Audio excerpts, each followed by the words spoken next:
News Dallas Express reports that El Paso Alliance has taken almost $800,000 from the Department of Health and Human Services program to distribute smoke kits that include a small cylinder glass, a possible reference to a crack pipe. The report notes that under the Texas Health and Safety Code, a person commits an offense if a person knowingly or intentionally uses or possesses with intent to use drug paraphernalia or inject, ingest, inhale, or otherwise introduce into the human body a controlled substance in violation of the chapter. So, right straight out, the paraphernalia that they're handing to them immediately, regardless to what their reason may actually be, is going to be looked at as it's drug paraphernalia, whether there's trace evidence or not. And they're going to go ahead and they're going to hand these out. They're going to hand these out to the wonderful people of Texas. The wonderful people of Texas are going through a lot right now. It's kind of amazing to read about and see.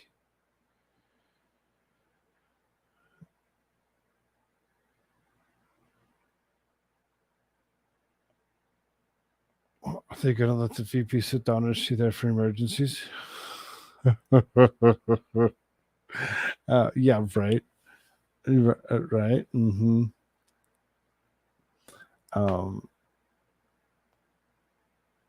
Just spend money presidency.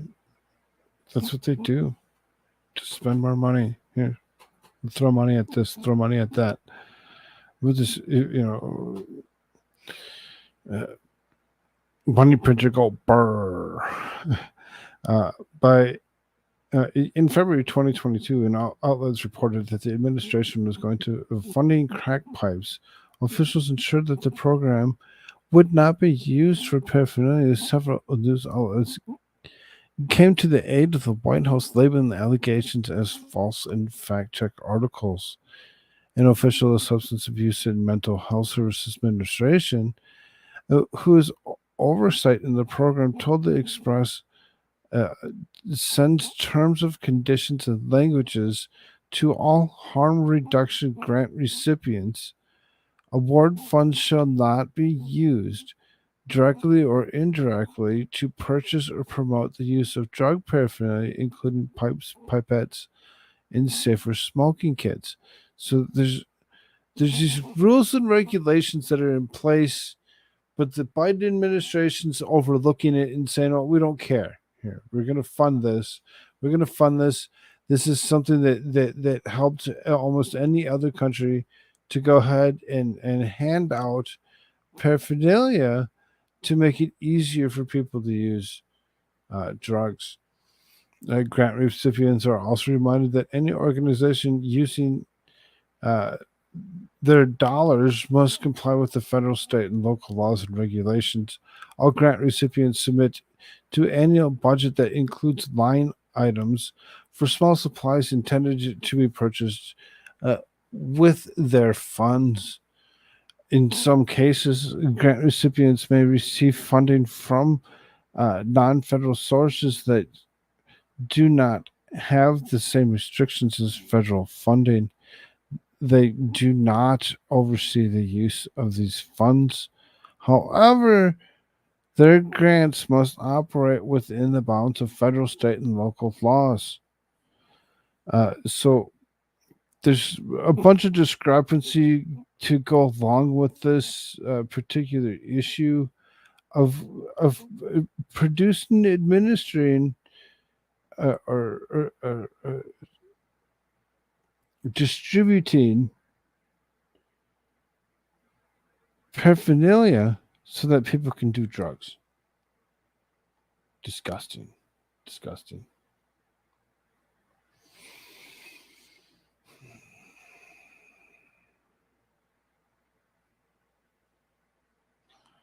Anyway, it's a wonderful Sunday night. So glad to be here.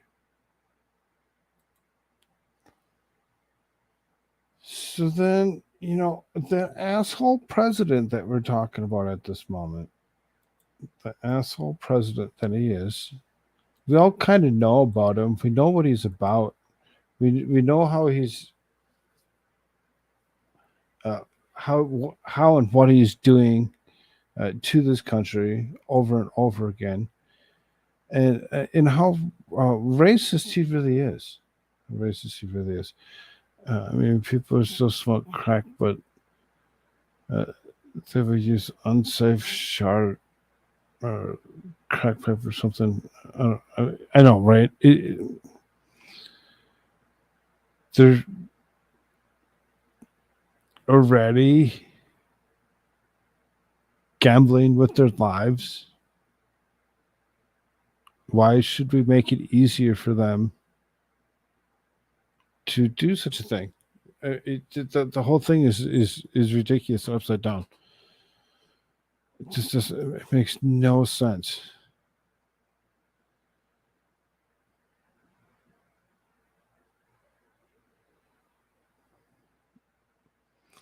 I thought I did this already.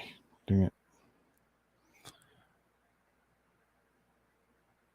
TPUSA, human events, the post millennial.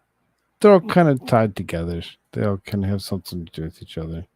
So then here's Joe Biden, LL Cool J. Biden refers to rapper LL Cool J as boy, quickly corrects himself and says, man. I mean, they could have said, calls LL Cool J, LJ Cool J, and then calls him a boy before he calls him a man. I mean, J Cool J, he knew he was wrong, but you know, just a nice another piece, another piece to the puzzle. I'll take this one. And I'll go ahead and I'll clip this one out and I'll save the video. Eventually, what I'd like to do for all you wonderful people, when I get those moments where I just have to stand up, where I can give you a commercial, I want to create a commercial of more of him and his things that he says. I think I can get some longer clips of some of the stuff, and it should be funny. Should be funny as hell. So I got some stuff from Kamala Harris too. So should be great idea for a commercial. Great artists of our time representing the groundbreaking legacy of hip hop in America. LLJ Cool J. LL Cool J. What? Koolfrogg. By the way, that man's got biceps bigger than my thighs. I think he's an MC. That boy's got biceps. What? By the way, that man's got biceps bigger than my thighs. I think he's got biceps bigger than your thighs. And you're going to ignorantly come out here and that's what you're going to talk about? That's what you're going to talk about? I think there's something wrong with you, Joe Biden. I think there's something wrong with you. he's an MC Light, both of you. Thank you. Because they both have the light off on the mic, you know you're all here to listen to the new edition. Mike Bivens, 40 years producing music that lifts our souls. I'm so glad that I did not go out, search for this video, this whole video of whatever it is that he's really there for and why he's calling Cool J, LJ Cool J. By the way, that boy's got that man's got biceps bigger than my thighs. You know, so this is the reason. This word right here. of boys. Boys. Boys is the reason why there's an issue. Why? Because supposedly it's used as a racist derogatory word that only somebody like Joe Biden would use it in that way. Thank you, Joe Biden, for spreading more of your bullshit.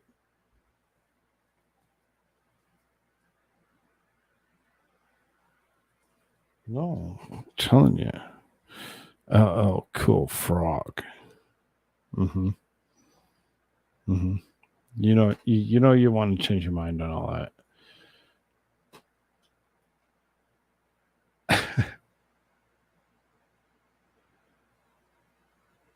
Mr. Biden, he is so fine and sexy and muscular.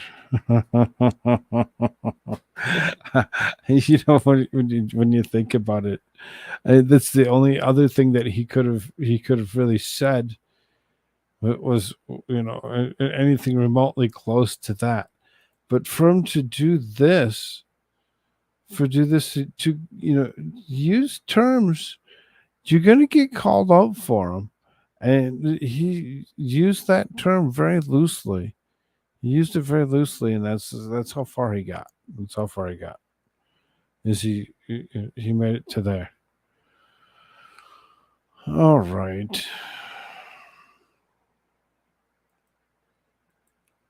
Kind of. There's a third term, or I'm sorry, third term. The third debate that's set up for and there's stipulation for the third GOP to get into it. So now Donald Trump missed the first GOP debate. He missed the first GOP debate on purpose. Said he would not be there. Now the second one's coming up this week. When he's supposed to be there, he's not going to be there either. He's going to be in Detroit. So Donald Trump not being at the second debate may disqualify him from making it to the third. That's my opinion. Here, you want to know why?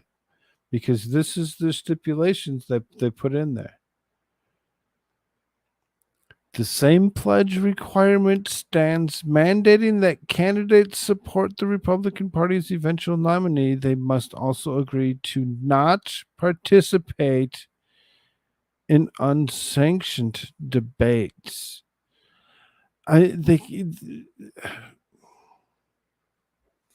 They're not debating. He's not debating anybody. But I could see them using that as a means to get at Donald Trump.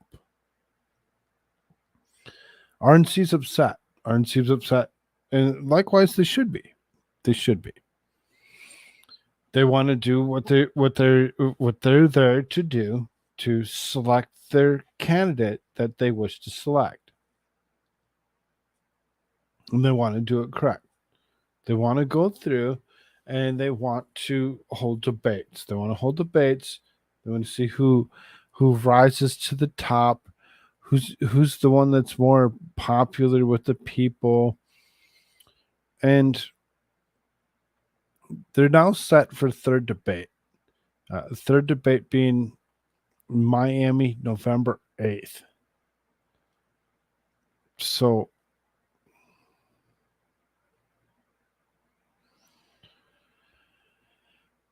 Miami, November 8th. I'll see what I can do to be around, be available to most likely try airing that live. I'm really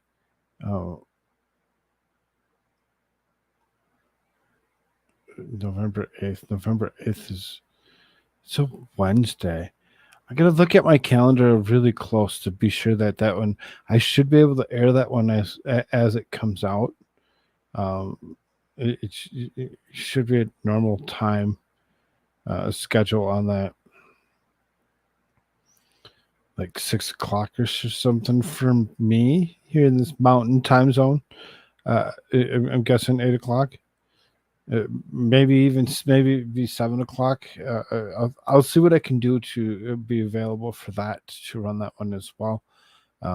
Like I had been doing. There's a potential that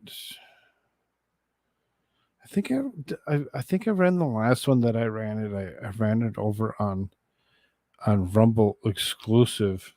I might do that. Because there's some people over on the Rumble that I know appreciate that when I do the exclusive, because I kind of have the tendency to say a few things that I don't say here on YouTube, or at least I try to anyway. I heard that Michael Obama is trying to run for Democrat ticket.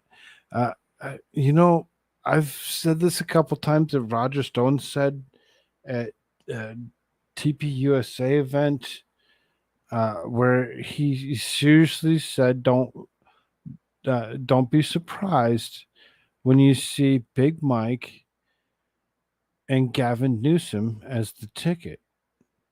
Gavin Newsom being the VP, of course. And I just really seriously, I can't get that particular speech out of my head, because I listened to it. I listened to what he said, and I'm just like, what did he just say? Oh no. Is Trump still running? I believe so. He's, like you said, he's supposed to do his own rally. So, I mean, as long as it's a rally and he's not debating anybody, no unsanctioned debates, he should be okay. But there is an interesting clause that they just so happen to put in there that I found interesting.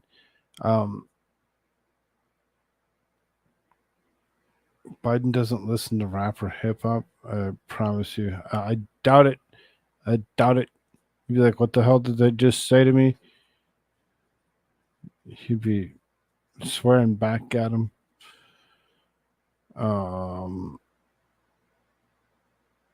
Vivek is an obvious front runner. He made Christie look like a deep fried turd. I can't wait for this one that's coming up this week. That should be gold. Should be great. And it should be very exciting to see exactly what happens with that in itself. I'm excited for it. We'll see. Okay, so that will be at the end, towards the end of this week or whatever. I will run that in particular. When hopefully live. We'll see. We'll see for sure.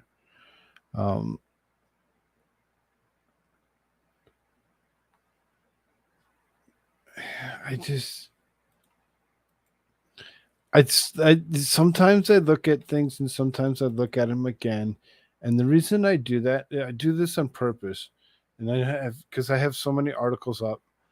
And when it comes down to it, I don't. Sometimes I think, yeah, that should be something that I should do. Sometimes it feels like we're over talking too many things, but we do have to talk about Trump at least a little bit. So, Trump attorney rips his trial dates, indictments in scathing interview. So, in this particular interview,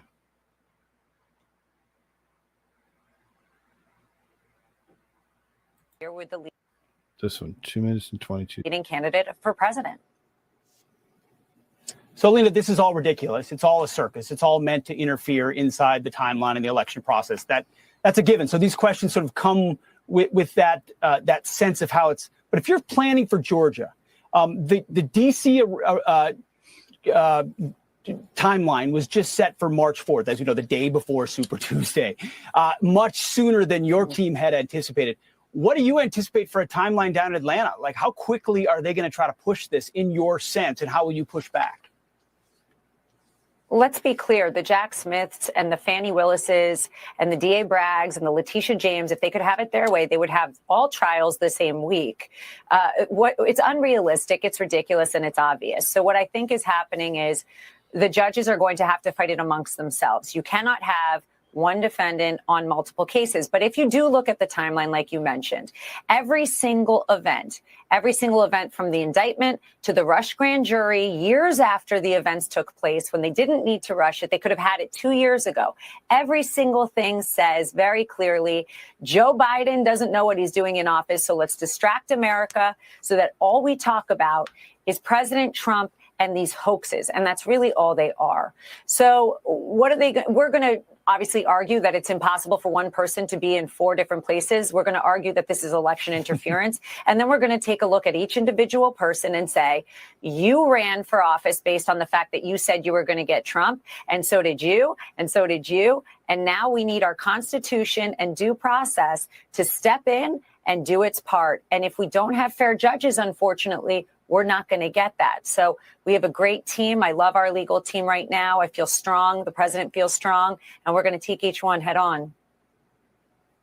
It is amazing when you look at the Hunter Biden problem, indictment. Hunter Biden problem, add charges to indictment. Hunter Biden problem, indictment again.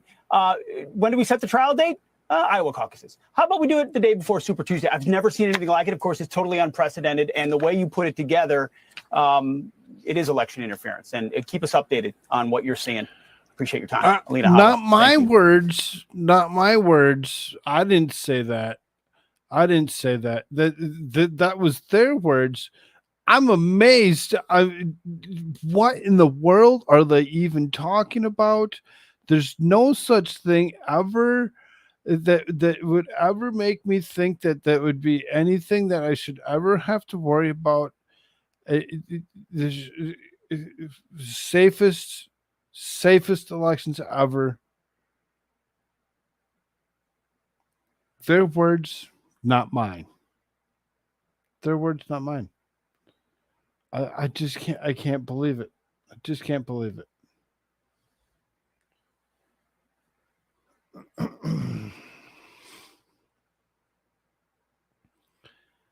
Wow. Straight out blatant.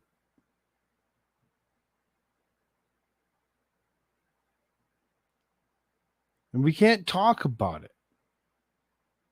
We can't talk about it. Why? Because YouTube doesn't like it. YouTube doesn't like it. YouTube just like, oh, what did he just say? Did he just say something? Nope. Didn't say anything. Telling you straight out, I didn't say anything. The safest ever. The most legitimate president ever.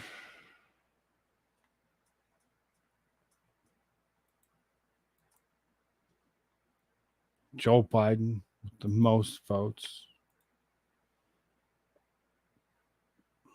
It's amazing.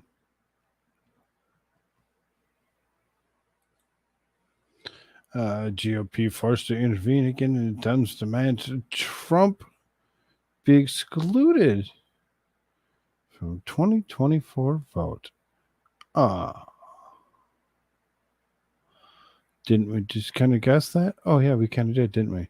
One of the schemes that Democrats are relying on right now is there's an attempt to keep President Donald Trump off the 2024 ballot is by claiming he is ineligible. They have, on their own, charged and convicted him with insurrection. And they have the claim on the 14th Amendment prevents him from this actually happening. So they want to continuously bring up the 14th Amendment. This is a brand new article. Brand new. Over and over again. want to prevent him from being president. Now, we can all write him in. If he doesn't show up in your ballot, there's a third spot. There's a little line where you can write somebody in. There's always been a write-in. If for whatever reason there isn't a line on your ballot for write-in, the ballot is actually false. There's always a line for write-ins. You do not have to vote for either person that is sitting on that ballot. It's never been that way. It never should be that way.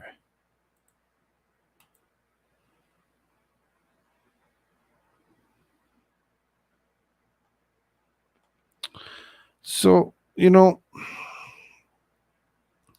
as we look at things that are proceeding through the House, and we see how easily they're making their way to hearings, as we'll have hearings for Joe Biden this week for impeachment himself. Because they're going to start hearings this week. Yes, we'll probably talk about it. When it comes down to it, I find it interesting how they've moved this along. And the reason I bring it up now is because I believe that whatever comes through the House and into the Senate could be easily persuaded to potentially pass. Why? Because of this guy, Tubervill. Tubervill holds on military promotions, shows power of Senate minority. Remember, Republicans are Senate minority right now. This is a Democratic Senate. So while the House is majority, the Senate is another ball game, one where minority has influence. Look no further than Senator Tommy Tubervill, who has holds on around 300 U.S. military promotions due to the Pentagon policy of funding travel for female military personnel to get abortions, in which violates Section 1093 of U.S. Code 10.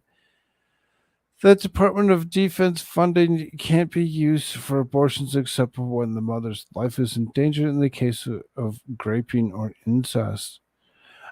Confirming military promotions in blank, which is what the Senate usually does with virtually no fanfare, requires unanimous consent. Mr. Tuberville's holds mean the Senate has to go through the usual voting process of cloture and final roll call vote. Senate Majority Leader Chuck Schumer has said that he wouldn't do that and that the onus is on the Republicans to get Mr. Tuberville to release his holds. A simple majority is required in nomination votes. Nonetheless, Mr. Tuberville's holds exemplify that even though the GOP is in the minority in the Senate, they have power in the upper congressional chamber, as sentiment senators, including Mr. Tuberville himself, gave the Epoch Times. Well, you got to have some kind of power, and that's the only thing we have. People keep asking, why are you doing this? Said Mr. Tuberville. Well, we hadn't won anything in 3 years. I'm not trying to win here. I'm just trying to create a point that we don't need dictation from the White House on doing laws. We need to do that and do that here. And American taxpayers, 60% Democrats, Republicans, and independents, say that we don't want any money going towards anything to do with abortion. 60% of Democrats, Republicans, and independents don't want it. This senator is doing exactly what he is there to do, to uphold the law in the way it's intended to be. If for him to go ahead and push this through and say, okay, fine, would be in and itself wrong, because we should not be forced with our taxpayer money that pays for this to pay for somebody else to get transported somewhere to go ahead to go along with a procedure that they may not be able to get in the location they're at because they did something that they now all of a sudden regret. Sometimes people need to grow up. Sometimes people can find other ways of growing up eventually and making something of themselves. This in itself, I say thumbs up to Mr. Tubervill for doing the awesome job and holding this off. Make them take that off of that piece of legislation. Remove it. That is not something that the military or anybody should ever have to pay for. Is somebody else this? This is what it violates. Is this code right here? Violates Section 1093 of U.S. Code 10. Good.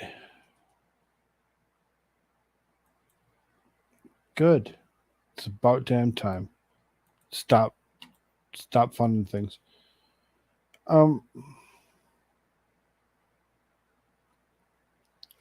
Now, we're going to kind of stay with some senators here for a minute. There's a couple other senators have a couple things going on. For whatever reason, we have this tendency to talk about John Fetterman. Why? Because he's thrust to the forefront and in our faces. I kind of made that really big. It was Democrat senators reluctant to join John Fetterman in calling for Bob Menendez's resignation. Senator John Fetterman has called for Senator Bob Menendez of New Jersey to resign in the wake of a bombshell bribery allegation against him. But so far, the Democratic colleagues are being guarded. In interviews on Sunday news program, 3 Democratic senators were highly critical of Menendez, who was recently indicted in sweeping corruption charges, but did not call for him to vacate his seat in the Senate, whereas Democrats have a slim majority. Senator Chris Murphy, a Democrat out of Connecticut, who's on the Foreign Relations Committee, which Menendez chaired until Friday, called the allegations devastating. No senators should be trading on their position in order to enrich themselves. It is hard for me to believe that Senator Menendez can be effective in his job given these allegations, but I think I want to get back and talk to my colleagues on the Foreign Relations Committee before I recommend a path forward for Senator Menendez. Sunday Show with Jonathan Kephart says, this is Senator Mark Kelly have faced the nation that the charges are serious and shocking. It is kind of serious and not really as shocking as you'd like to think it is. It's not really that shocking. Every single person that's on that floor, regardless to what they are, regardless if they're a Democrat or if they're a Republican, it does not matter. Every single time, they're going to eventually turn themselves to inside trading. I don't care who says they're not. Who says, oh no, they get a big thing, whereas they're going to make a big fat check. They're going to take it. They're going to take it. They're going to take the big fat check. They know what they're doing. I hope the heavens people look at the Gavin did to California. I'm telling you, Ellie, Vice President of the United States. We're going to talk about him in here a little bit. We got something about him. Biden listens to brass marching bands. Sure he does. No senators should be trading on this position in order to enrich themselves.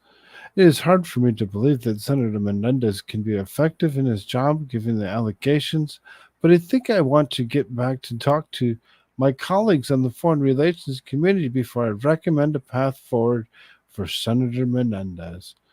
The Sunday show with Jonathan Caphart. All right. So, now that we read that twice, I really seriously,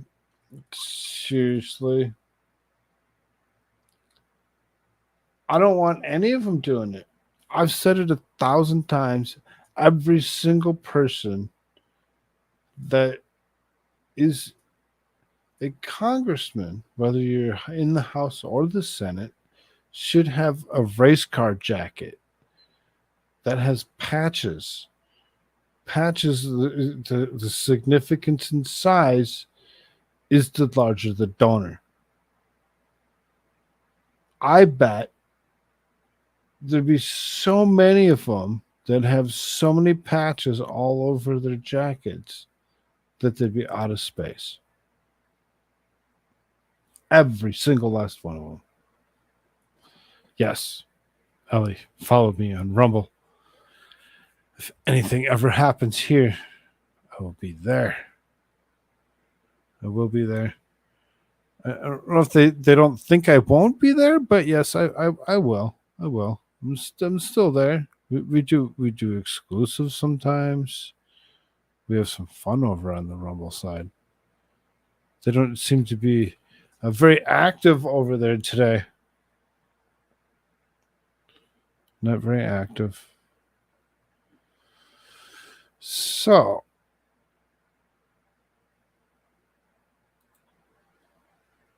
what was this now? Oh, because we were talking about Fetterman.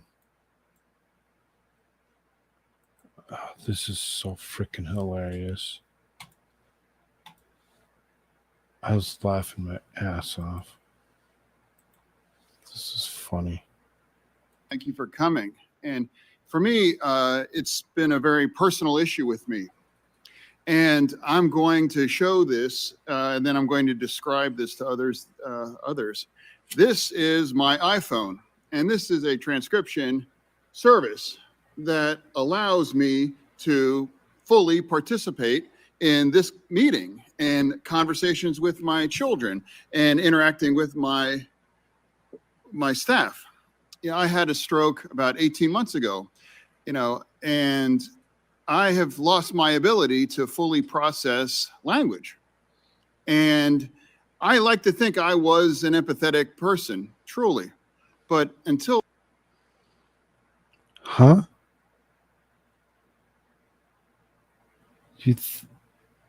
Huh?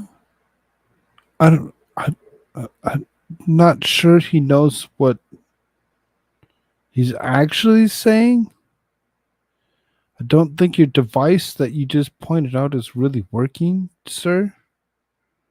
It's still not feeding you the correct words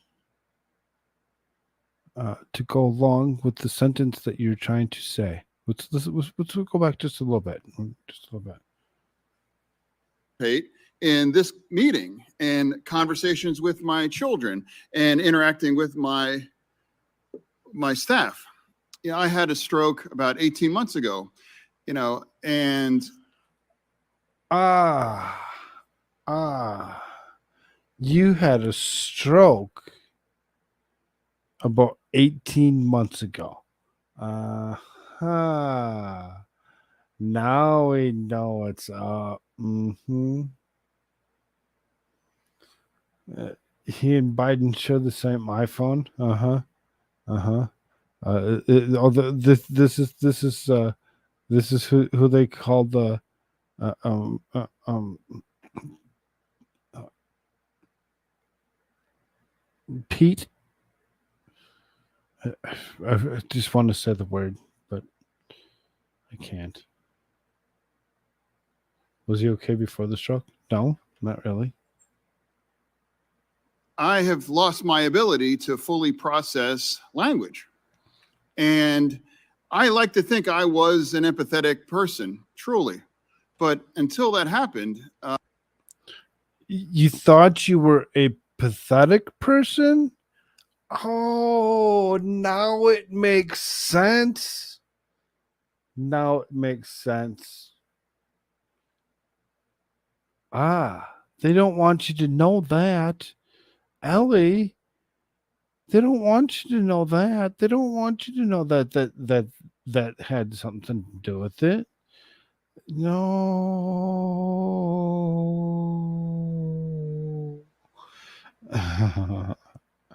Collecting strokes.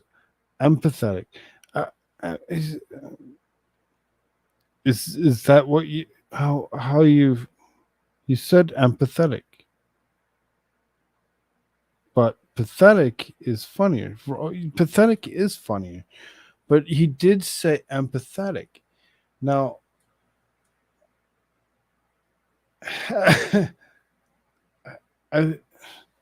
I've been accused myself of not having empathy. That I lacked empathy. And it was told for several years that I lacked empathy.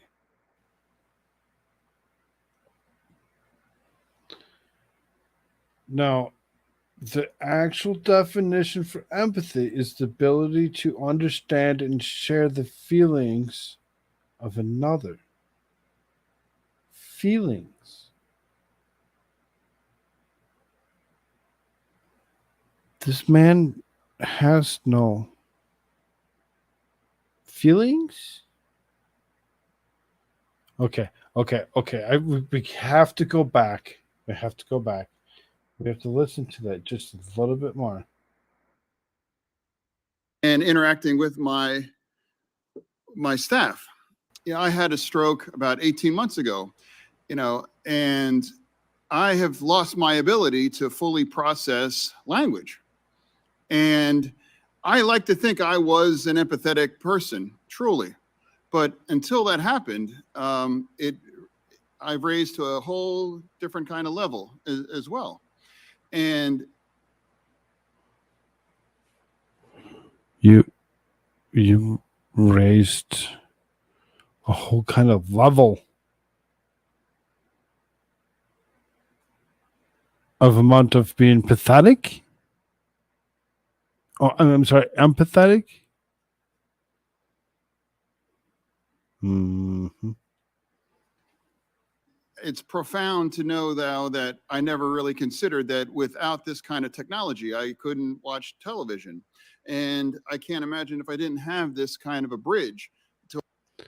I need to have this teleprompter in front of me.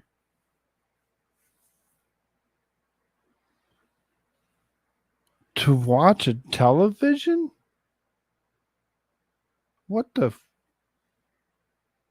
To allow me to communicate with other people effectively. And because I live in a political environment, I was ridiculed and made fun of because I wasn't able to process things sometimes or say things. So I'm so sorry that I'm sure many of you had to go through this kind of thing. I was.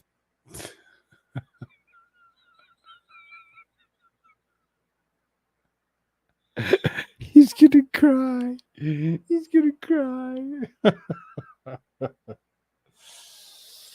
Whew, sorry, Frog. I'm hitting a wall. Sleep well.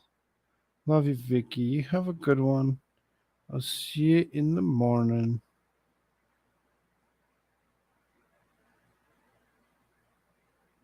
Froggy, he has body doubles. Come on, there's not that many people that are this dumb and ugly.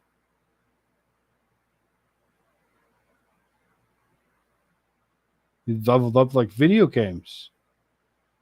Speaking of levels, I'm in Tetris level 360.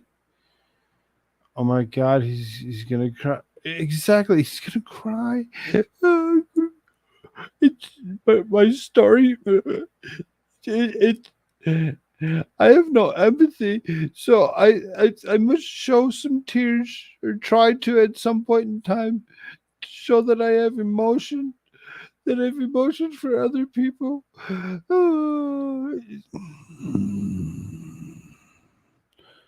Actor. I was lucky that I was lucky enough to go through my life, the vast majority of that with this kind of disability that I have.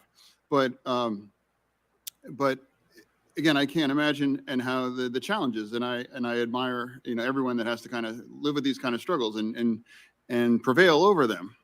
And the questions that I have is really more of an open-ended kind of question to everyone on the panel.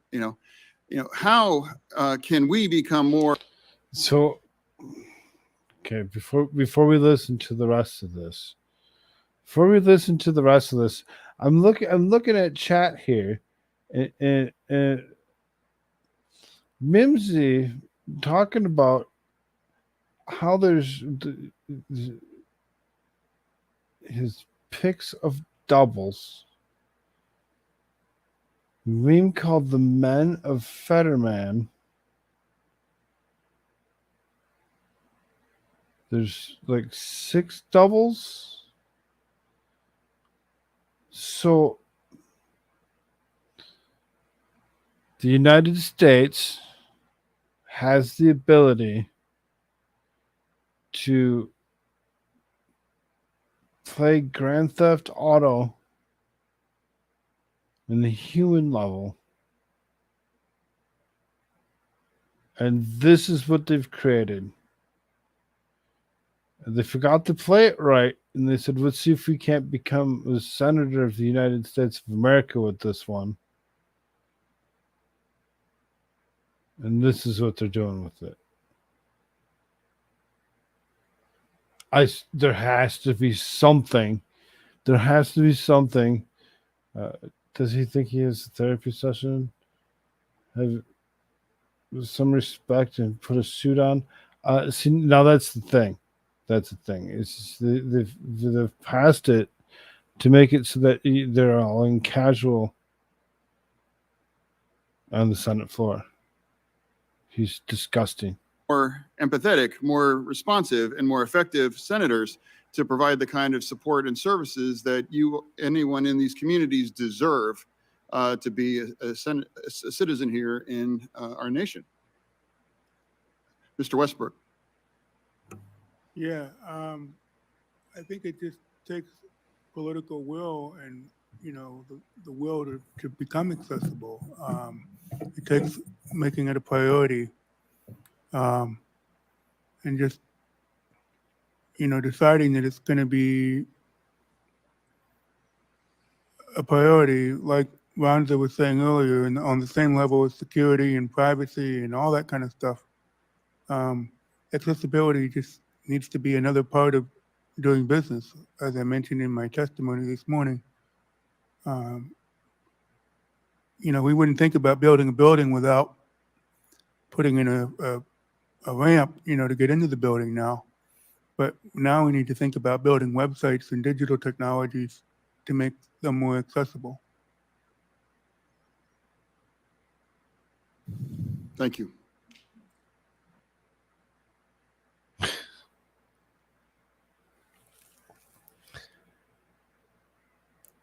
I say, what was Mr. Westbrook, right? It was Westbrook. Is it Mr. Westbrook? Yes, Mr. Westbrook said the most intelligent thing out of the whole bit that we just watched. Not one thing that came out of Fetterneck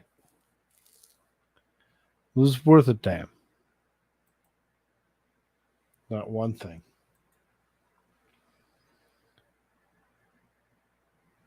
When you come out straight out and tell me that you had a stroke about 18 months ago,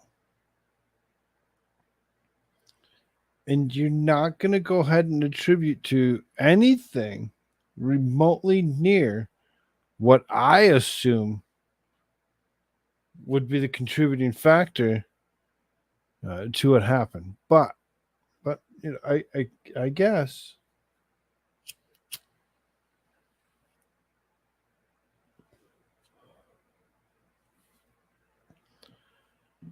that's what messed up your brain.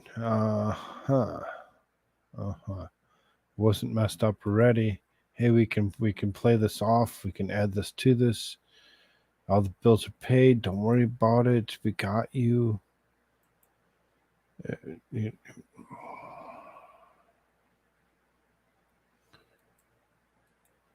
Then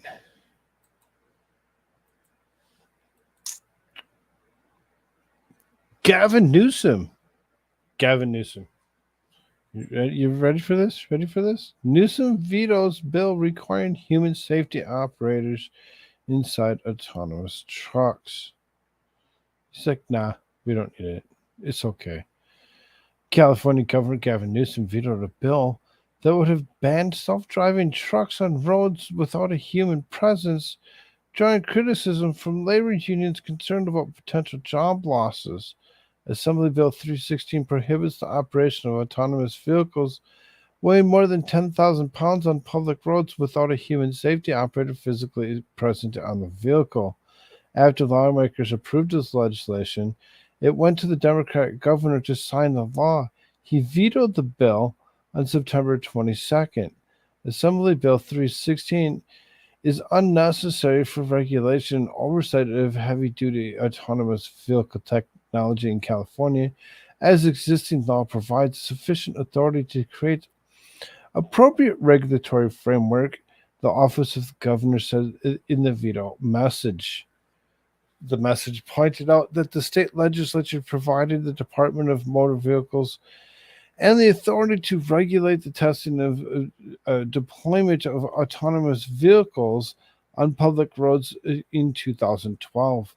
DMV continuously monitors the testing of operations of autonomous vehicles on California's roads and has the authority to suspend and revoke permits as necessary to protect the public's safety. The new bill was opposed by businesses that claim that self-driving trucks would help more efficiently transport products, while labor unions said that autonomous trucks threaten jobs. It sure does threaten jobs. It does threaten jobs. For him to go ahead and veto this bill, which the bill is the unnecessary regulation and oversight, is amazing. It's amazing because, I mean, it leaves things the way they currently are as opposed to putting this into play. I would almost think that wherever things are currently, leaving unions, be able to hire the people that they wish would be better. Mimsy, email them to Frog. Okay. I'm going to find them email.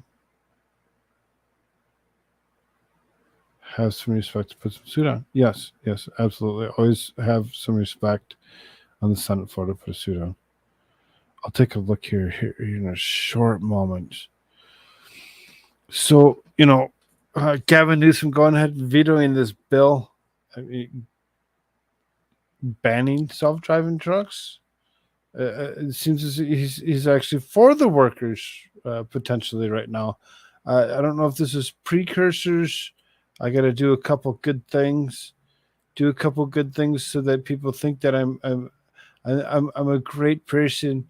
So that I'm a great person. So that when I go ahead and I put my name on the ticket as the vice president of the United States, that they vote for me. That way I get what I want. I'll take away their jobs later.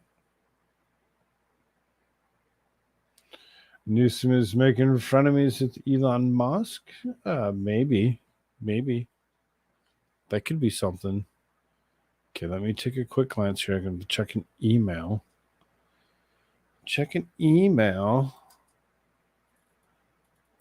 Oh, if I've checked emails yesterday.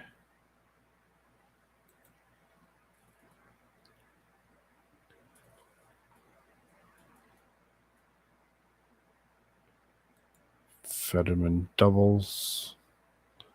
Oh, yes.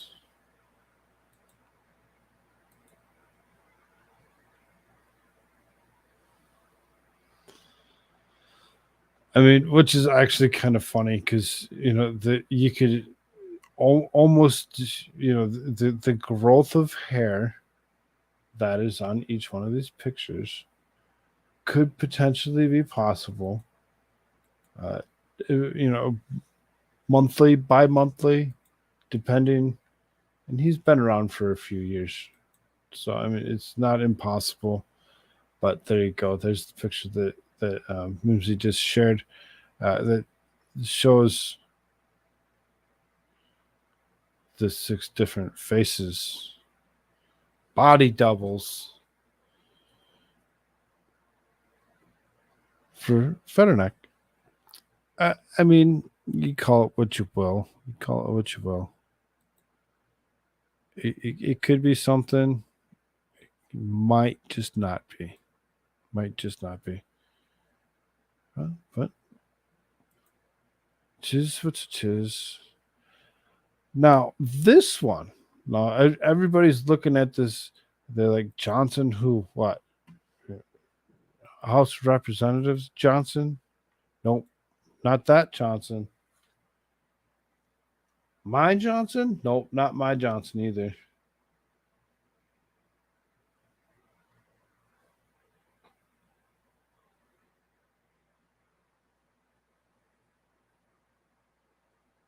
So, which Johnson? This Johnson. Big city mayor flips from Democrat to Republican. Dallas Mayor Eric Johnson is helmed the Lone Star State's 3rd largest city in more than 4 years as Democrat, but now he's seen enough of the party's policies and practice around the country and announced he's flipping to become a Republican. Mayor Johnson's announcement came in a column in the Wall Street Journal on Friday titled "America's Cities Need Republicans and I'm Becoming One." Even before making his party switch official, Johnson's list of priorities and policy positions sounded more like a GOP platform than the Democrats, such as saying no to those who wanted to defund the police, fighting the lower taxes and friendlier business climates, and investing in family and friendly infrastructure such as better parks and trails. Noting that he was reelected with 98.7% of the vote, Johnson said that he has no intention of changing my approach to my job, even as he changes his political party membership. Next spring, I'll be voting in a Republican primary. When my career as elected office ends in 2027, inauguration of my successor as mayor, I will leave office as a Republican. Johnson's column continues to point out the era of Democrat leaders of the American cities. Yes. That wave is still crashing. It's still crashing. You're still catching some splatters and splashes from from what everything that happened at midterm. And you're getting people like this over and over again, waking up to the corruptions, waking up to the things that are happening and being like, no, that's not what we're here for. That's not what the democratic way was. I'm not part of this. I'm not part of that. And they start looking at the other side. They start looking at the other side and realizing what the other side is about. And when all of a sudden you realize what the other side is about, you're like, oh, I'm gonna go over where the pastures are potentially a little bit greener. You come to find out that they kind of have no backbones, and there's issues with you stay in a single party that there's always some infighting and other things that go along with the right. So it's really kind of an interesting ordeal in itself when we get into our politics of the United States of America.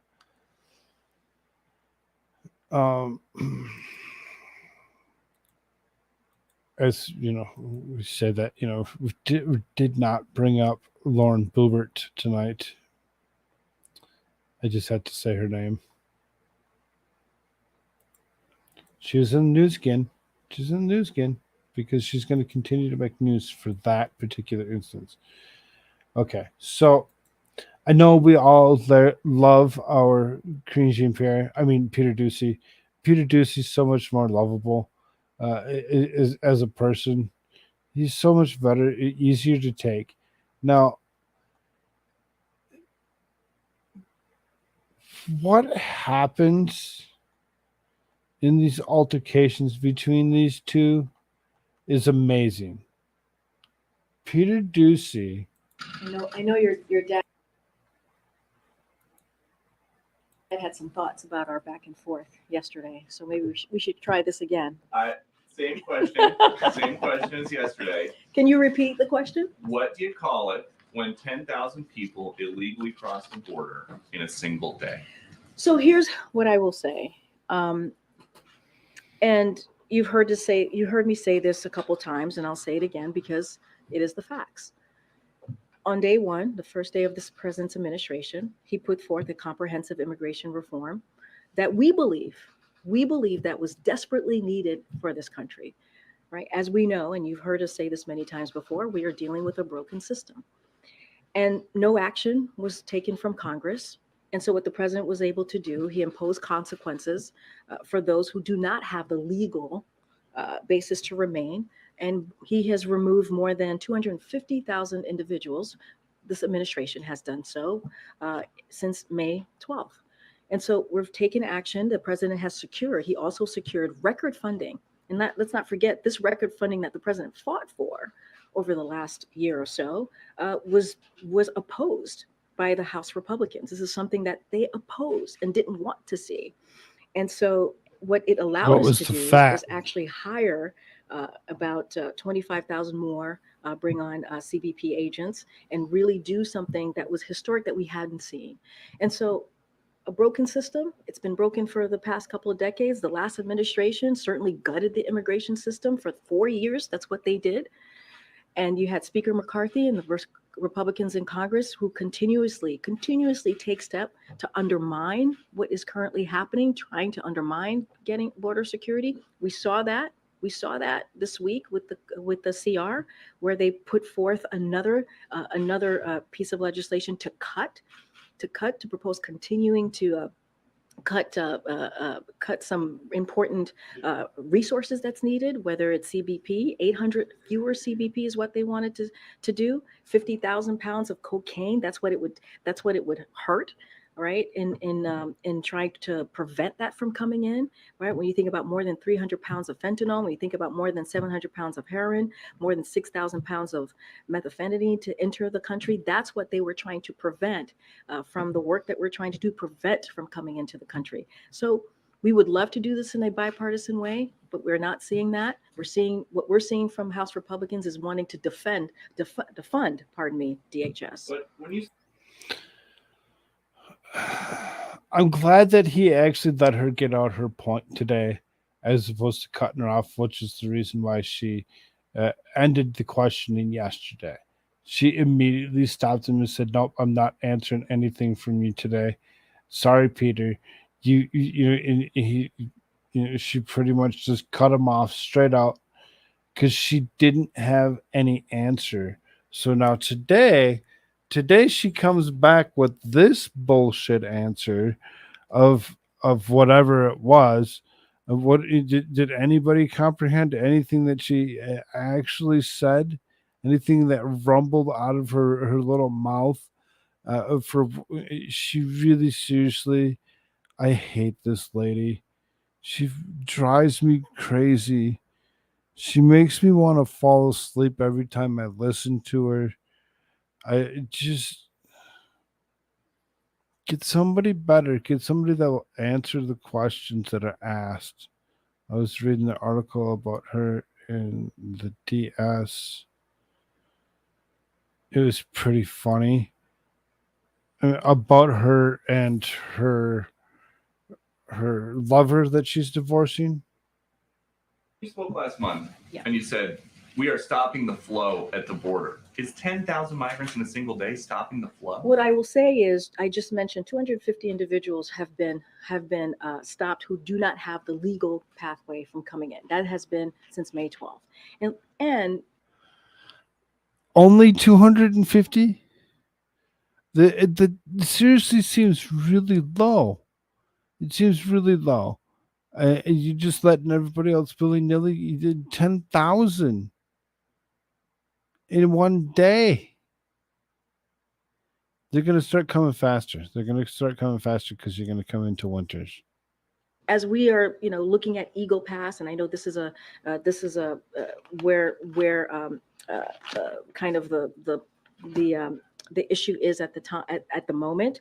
CBP quickly surged resources and personnel to the area, and thanks to their great work, we're able to swiftly vetted and processed into custody more than 2,500 individuals and cleared the area where migrants had congregated. And that's the work of our law enforcement.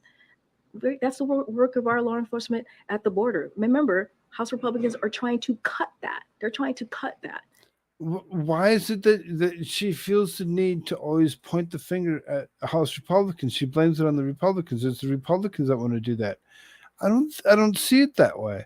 I don't see it as the House Republicans are the ones that want to cut that.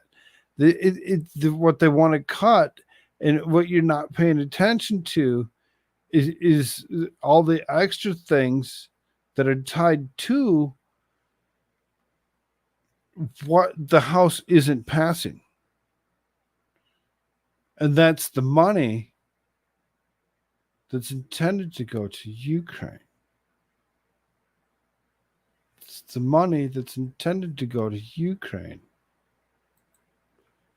We don't see it that way. We don't don't pay attention to both sides when we're trying to spew narrative and make it be what it is. It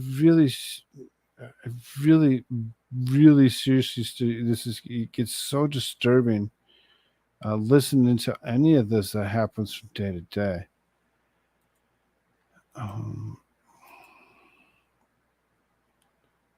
So then we're gonna kind of move into some of the news. I think this is where this was. Is this right here? This is going to be the news. So we're gonna start winding ourselves down. We should be done by the end of this hour, I'm assuming. James O'Keefe says Project Veritas is suing him again 1 day after reportedly ceasing all operations. Yes, 1 day after ceasing all operations, they have actually opened up and are still attempting to sue James O'Keefe.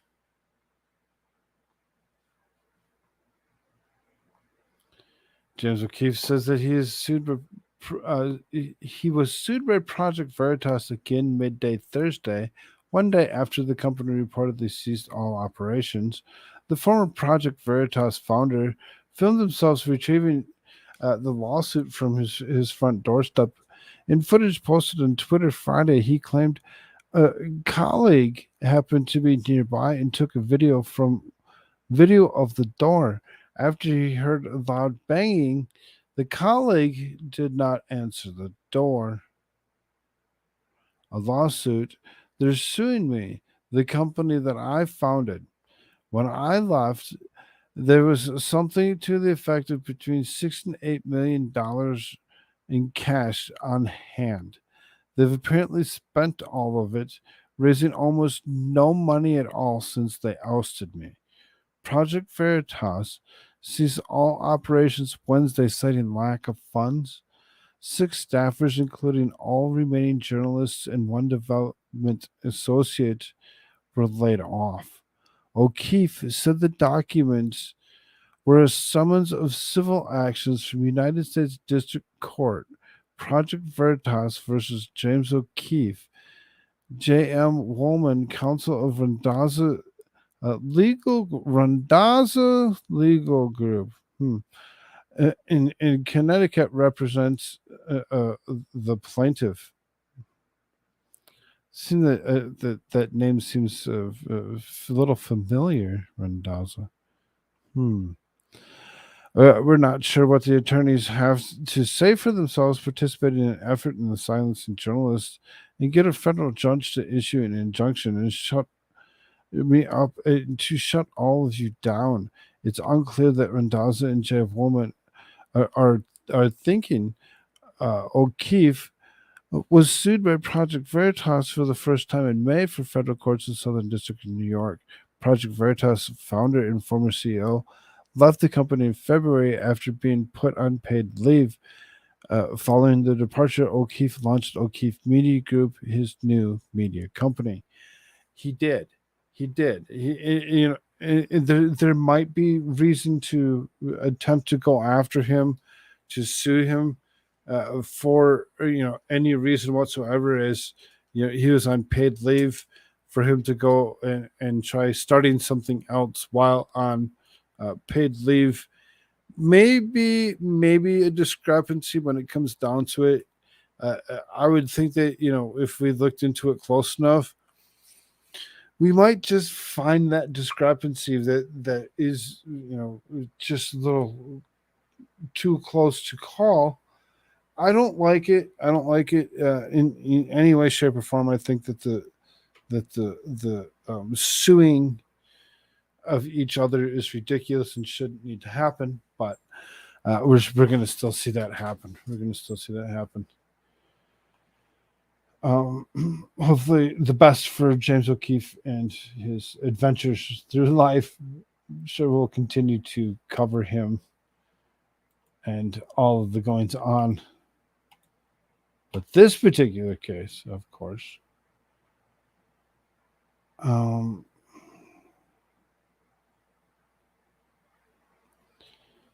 always put certain things up, and they just arg. I'm going to pass on it. I'm going to pass on that one for us.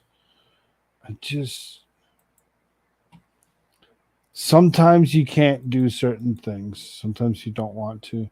We'll do this one. This is kind of interesting in itself. It says widow sues Google after husband was killed following GPS directions. A North Carolina woman is suing Google after her husband died last year when he drove off a collapsed bridge while following GPS directions, according to multiple reports.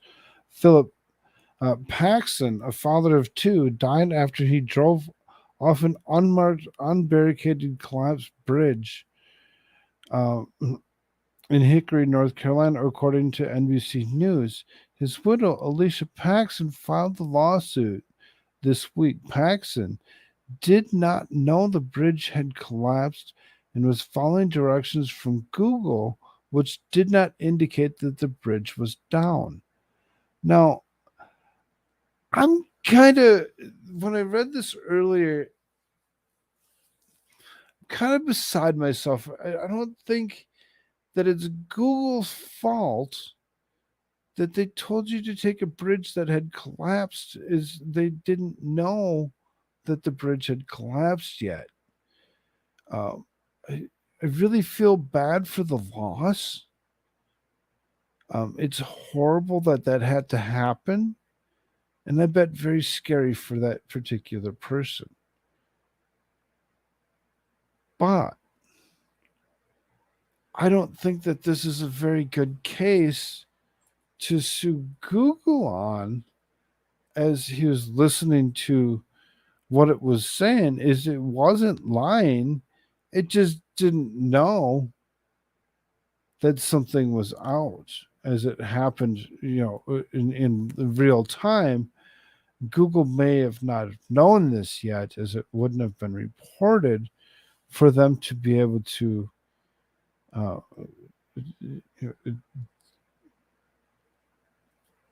it's so interesting. What?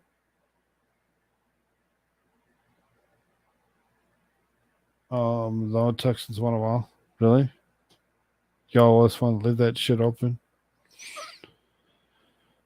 Okay, the kicker Veritas lawyer and Ricardo's lawyer, in my opinion, concerning if they're trying to squash people from being able to talk about corruption and PDF files. Have a good night, y'all. Use well, Ellie. You have a good one, dear. I'm almost done here. I'm just gonna go a few more things. We're almost done. I promise. The lawsuit reportedly alleges negligence and seeks a jury trial. It does not name a damage amount. The lawsuit names Google's parent company, Alphabet, and 3 people who own or control the land where the bridge is located. The Snow Creek Bridge collapsed in 2013 and was never repaired. In addition, there were no signs, barriers, or anything along the roadway informing drivers that the bridge was impassable. Paxson was only person in his vehicle, a Jeep Gladiator, when he drove off the bridge and was killed after his daughter's birthday party. I mean, that makes it even worse, but at the same time, kind of, I don't know if it's relevant information. The Paxtons lived a little more than 4 miles from the party occurred, and he was unfamiliar with the area. The suit says the family moved to Hickory in 2020 after the Philip Paxton medical device salesman was promoted, and the area was unlit and was pitch black at 11 p.m. when the fatal crash occurred, and the suit alleges the Jeep went 20 feet down and Paxton drowned. A Google spokesperson said the company's goal is to provide accurate directions. We have the deepest sympathies for the Paxton family. Our goal is to provide accurate routing information in maps, and we are reviewing this lawsuit. I'm glad that they're reviewing it, but at the same time, I believe that they might be going too far. I think this has gone too far. I don't think it's something that's necessary to sue somebody like Alphabet over. Although if you won, that might be something huge for the future. The girls ask how and why their daddy died, and I'm in the loss of words and can't understand, because as an adult, I still can't understand how those responsible for GPS directions in the bridge could have acted. It was so little regard for human life. I don't see it being that being the case. I really don't. I think that there's more to it. There's a lot more to it that we're just not seeing. There's suing the people that potentially own the bridge and Google for their GPS directions that told them that's where you're supposed to go. Wasn't lying to them. It just didn't know. It just didn't know that the bridge wasn't there because it had just previously just been washed out. I don't see this. This is something from all the way back in 2013 that they're still talking about now.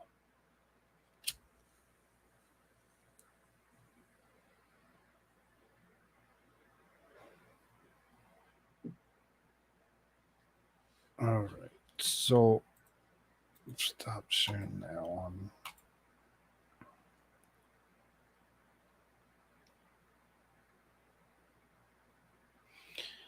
I'm going to watch myself on some of the stuff tonight. So, Russell Brand.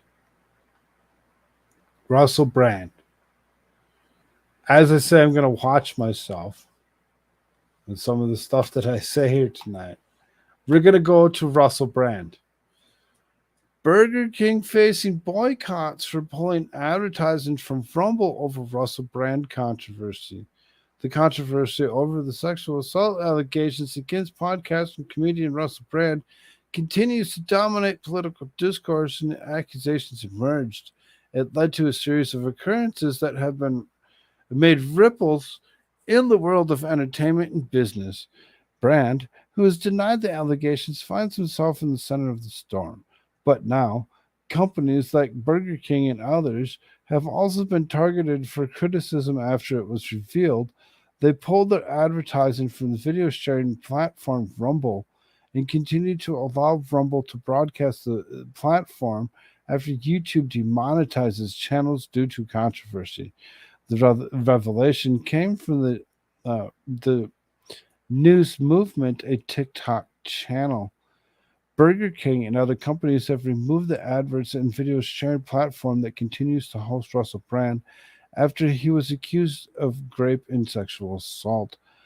The move by several firms is selling everything from software to soft toys to pull their ads. The US-based Rumble follows the decision of YouTube to suspend ad revenue from comedians' channels and Rumble's refusal to follow suit because they refuse to remove him from Rumble, to demonetize him.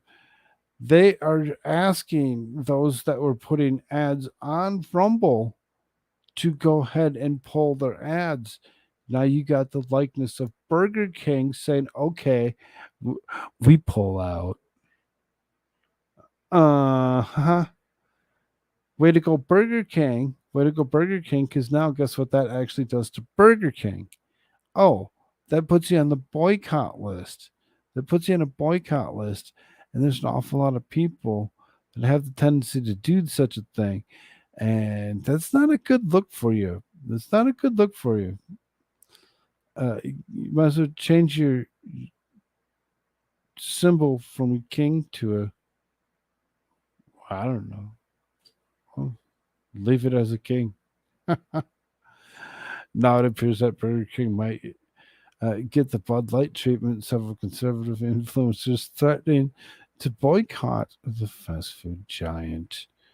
We're going to boycott. Yes, it's about time. I've been rallying to boycott Burger King for a long time. I've been told that my particular thought, my opinion is wrong. There's no way that it's true. There's no way it's true that they went ahead, they rolled out the unwhopper, the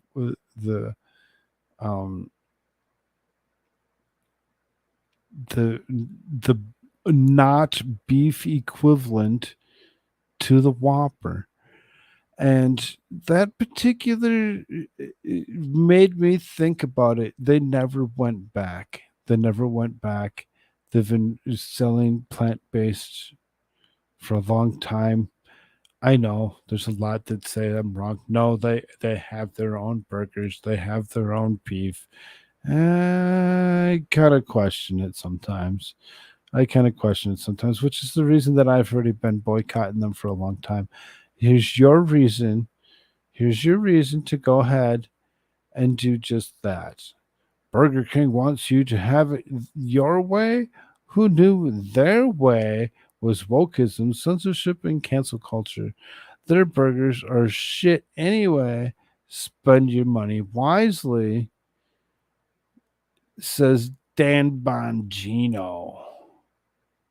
Dan Bongino. That'd be something. Wouldn't that be fun? Get him to come around. They were split on opinions. Law and Lumber did a good coverage on the legality of it. and legality of this. Why is Google being sued over this? Oh, that one. That one. Yeah, I agree. I agree. There's nothing that should actually warrant Google being sued, in my opinion. I think that was a little far. Yeah, make your own burgers. Exactly. Make your own damn burgers. Stop relying on this fast food restaurant to make your food. Fast food restaurants are bad for you anyway. They're bad for you anyway. They're just you're better off cooking your own food. How do you think I got so fat? Home cooked food, baby.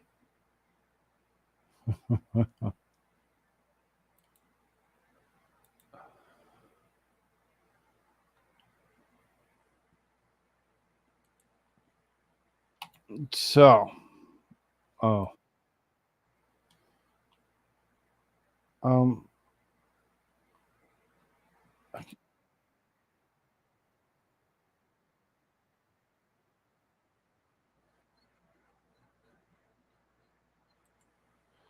yeah, we can play this real quick. Little 6 second little bit. Little 6 second bit. Amazing people that are so batshit crazy. I can't be around white people any goddamn longer. I can't do it. I can't be around white people any goddamn longer. I can't do it.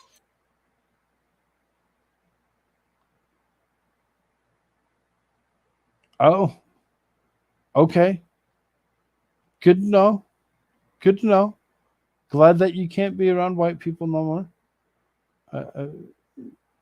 Saddened for you. We'll pray for you. We'll hope that your rage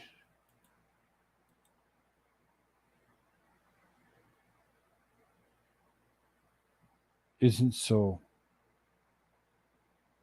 vengeful. You are. So, got one thing left. And I mean, I usually try putting something happy at the very end of the show. I try to do my best to find something happy, something fluffy, something not so hard to take. Good to know. Yeah, exactly. I hear Wakanda is nice.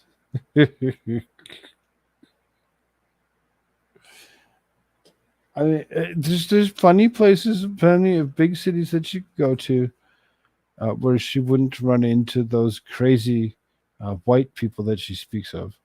Yes, definitely. All right. Last thing. And the reason that I made this last thing, or maybe go back to Africa. Awesome. I'm glad that you bring up Africa, because we're going to go to Africa for a few moments. Tragic and disappointing. White woman wins Zimbabwe beauty pageant while will represent country in Miss Universe.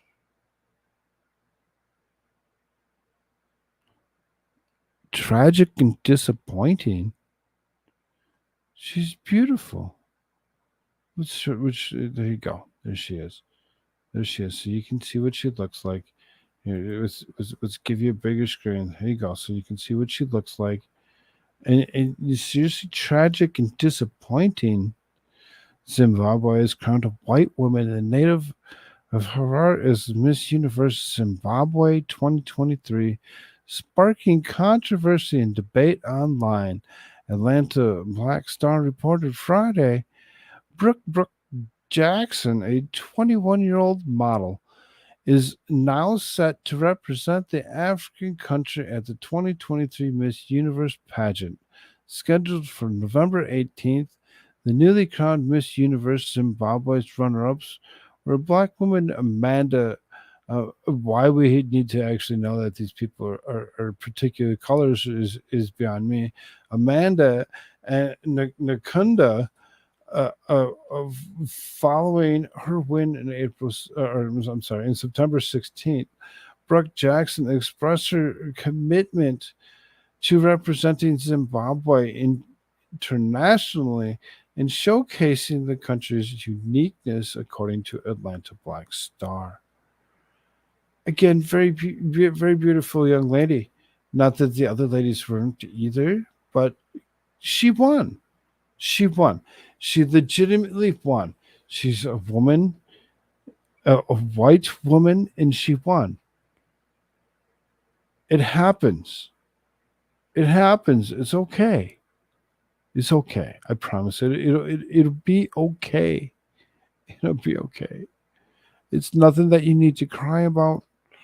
It's nothing that you need to frown about. I promise everything will be okay. That this woman from Zimbabwe, this white woman from Zimbabwe, went ahead and won. She won. Legitimately won. Won what she was intended to win. She wasn't some, she wasn't black. Who cares? Who cares? Do all of them have to be? So that way you get your, no matter what, at the end of the day. I mean, it just, the whole thing is ridiculous, and why everything has to be so directed at racism. Following the announcement, social media users expressed outrage, believing a black woman should have been crowned, given that the share of non-black population in Zimbabwe is roughly 2%. The backlash led to Brooke Jackson to deactivate comments in the victory post from Instagram, but criticism continued on other posts in response. She emphasized that skin color should not define a person or their associations. Critics on social media expressed disappointment, with comments such as extremely tragic and disappointing. My ancestors rolling in their graves. Zimbabwe isn't the only country where a woman of minority racial group won a national beauty contest, despite people of African descent making up a little more than 1% of Germany's population. All three top winners in Germany's Next Top Model 2023 beauty pageant, which we just talked about, were black women. So it was, we just talked about these women within the last day. So to add, I guess in their opinions, insult to injury, they went ahead and look at they did. Zimbabwe went and they picked a white woman. Oh no. Let's point fingers at them. Let's call them names. Let's tell them that they're wrong. And they needed to do something different than what they actually thought was okay. Sorry, I had to yell at that. All right. That was fun. I appreciate everybody that was here. If you haven't done so already, please hit a like button. Share all this out to those wonderful places you like to share things. Let your friends know where you like to hang out. Come and join us. I'll be back tomorrow night again, doing something right here for Shtick with Koolfrogg. I really don't know about the AM. It's 11:30. We'll see. If I can get some sleep, it might be good. A local girl joined the high school football team. In the comments, everyone were pressing her with a few comments about she shouldn't have. Local girl joined the high school football team. I mean, you get some that are just. There's a girl back in '96 that joined, her class in '96. She would have been like sophomore, so she would have been like, 93, 94. But a very large young lady and didn't care. Wanted to play on the men's team. Did they let her? Yep. Eventually they let her. They let her play a couple games, and she got to do what she got to do. She's awarded for her accomplishments. And it wasn't that she was trying to be a man. It was that she was trying to do something that she believed she could do as a woman. So, I mean, there's some weird, interesting things that happen with all that. Why bother? Some guy will win Miss Universe anyway. Probably. A local girl to thanks Koolfrogg. Yes. Thank you all for being here. I do appreciate you. Thank you for those donations from both Clumsy and Squab. I do appreciate that so very much. I'm gonna see. Don't know if there's somewhere that we should be directing you. Maybe we should be redirect you from here to somewhere.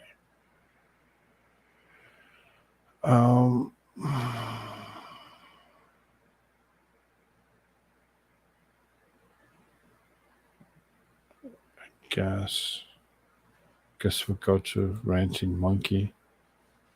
Go Ranting Monkey. I love you also very, very much. Appreciate you. Thank you again for being here. Both sides, YouTube, Rumble, like, share, subscribe, do all those wonderful things. Love y'all. Later. Thanks, Ben. I appreciate that.